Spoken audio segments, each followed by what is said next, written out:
नमस्कार दोस्तों, इंफ्राजोन में आपका स्वागत है। रिसेंटली बिहार सरकार द्वारा 2 दिवसीय ग्लोबल इन्वेस्टर समिट इसको ऑर्गेनाइज किया गया था, जो कि बिहार बिजनेस कनेक्ट 2024 के रूप में जाना जाता है। आज की इस वीडियो में हम इसी पर विस्तार से चर्चा करेंगे। दोस्तों, इसमें सबसे पहले हम इन्वेस्टर समिट और इसके बेनिफिट को देखते हैं। तो इन्वेस्टर समिट एक गैदरिंग होती है जिसमें गवर्नमेंट, बहुत सारे स्टेक होल्डर्स, इसके अलावा organisation, business tycoon, business houses, इसके अलावा स्टार्टअप, ये सब आते हैं और एक बड़ी गैदरिंग होती है।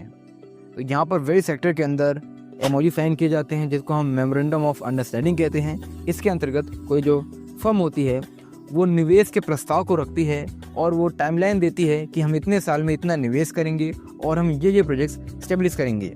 इसके अलावा यहाँ पर स्टेट गवर्नमेंट द्वारा जो उनके इंफ्रास्ट्रक्चर डेवलपमेंट प्रोजेक्ट्स हैं, जो यहाँ पर पोटेंशियल डेवलपमेंट हैं, इसके अलावा जो रिसोर्सेज हैं और जो अपॉर्चुनिटीज़ हैं, इन सब के बारे में शोकेस किया जाता है। ये एक प्रकार से स्टेट गवर्नमेंट की पॉलिसी प्रमोशन का एक बहुत बड़ा जरिया होता है, जो कि इन्वेस्टमेंट अटेंड करने के लिए लाया जाता है, जो ओवरऑल यहाँ पर जॉब्स अपॉर्चुनिटी को बढ़ाता है प्राइवेट सेक्टर में।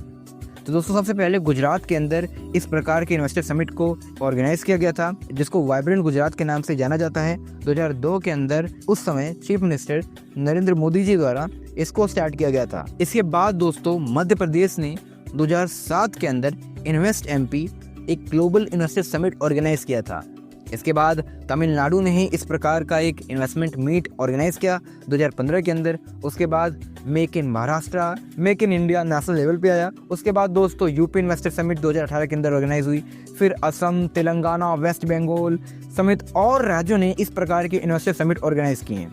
बिहार द्वारा पहली बार 2023 के अंदर यहाँ पर इन्वेस्टर समिट ऑर्गेनाइज किया गया था, जो कि बिहार कनेक्ट 2023 के नाम से जाना जाता है, और ये उसका दूसरा एडिशन है, बिहार बिजनेस कनेक्ट। अब यहाँ पर दोस्तों, एज पर हिंदुस्तान टाइम्स, ये 2 दिवसीय बिजनेस मीट था, जो कि 19 दिसंबर से 20 दिसंबर तक चलाया गया। करीब यहाँ पर 1.18 लाख रुपीस के वर्थ वाले एमओयू साइन हुए हैं between Bihar government and industrial firm. तो इसमें दोस्तों सबसे ज्यादा जो निवेश आया है, वो निवेश अगर हम सिंगल फर्म की बात करें तो वो अडानी ग्रुप है। अडानी ग्रुप करीब 20,000 करोड़ रुपीस का निवेश करेगी बिहार के अंदर, और यहाँ पर ultra super critical thermal power project establish करेगी। वहीं दोस्तों, अगर हम सेक्टर वाइज प्रपोजल की बात करें तो करीब 90,734 करोड़ रुपीस का इन्वेस्टमेंट रिन्यूएबल एनर्जी के क्षेत्र में आया है। इसके अलावा जनरल मैन्युफैक्चरिंग के क्षेत्र में 55,888 करोड़, इसके अलावा फूड प्रोसेसिंग में 13,663 करोड़, इसके अलावा अर्बन इंफ्रा में 5,066 करोड़, हेल्थ में 3,360 करोड़, टूरिज्म में 2,988 करोड़, रियल एस्टेट में 2,976 करोड़, लॉजिस्टिक्स में 2,159 करोड़, आईटी में 1,666 crore, textile and leather manufacturing में 1,295 crore, plastic and rubber manufacturing में 665 करोड़। इसके अलावा टोटल यहाँ पर 423 एमओयू साइन किए गए हैं, और दोस्तों ये पिछली बार के मुकाबले 3 गुना ज़्यादा हैं। इसके अलावा 40 कंपनीज ऐसी हैं जो बिहार के आईटी सेक्टर के अंदर निवेश करने जा रही हैं। अगर हम कुछ फर्म्स की बात करें तो इसमें global Surya, Adani, NTPC, NHPC, Sun petrochemical, Avon, Campa, Ankur Biocom, Foxconn, capital steel, Shri cement, Bangur cement, JK cement, Dalmia cement, Birla cement, plastics and footwear, ये सारी कंपनीज हैं। तो दोस्तों, ये कुछ खबर थी। अब यहाँ पर दोस्तों जो बहुत ज़रूरी चीज़ है वो ये है, अगर जो कैपिटल इन्वेस्टमेंट है उसका एग्जीक्यूशन बहुत ही तेज़ी से करना है तो लैंड अवेलेबिलिटी इन फर्म को टाइम पे देना जरूरी है। इसके अलावा इसकी मॉनिटरिंग स्टेट गवर्नमेंट द्वारा करनी चाहिए। इसकी मॉनिटरिंग पर भी ध्यान देना जरूरी है, क्योंकि अगर लैंड एक्विजिशन में डिले होता है तो जो इन्वेस्टमेंट है वो तो कभी कभार स्क्रैप हो जाता है या फिर उसमें काफ़ी समय लग जाता है। तो जो लैंड एक्विजिशन प्रोसेस है, इसकी मॉनिटरिंग होना, इसके अलावा जो भी फर्म है उनको टाइम पे लैंड एलोकेट करना एक बहुत बड़ी चुनौती है बिहार सरकार की।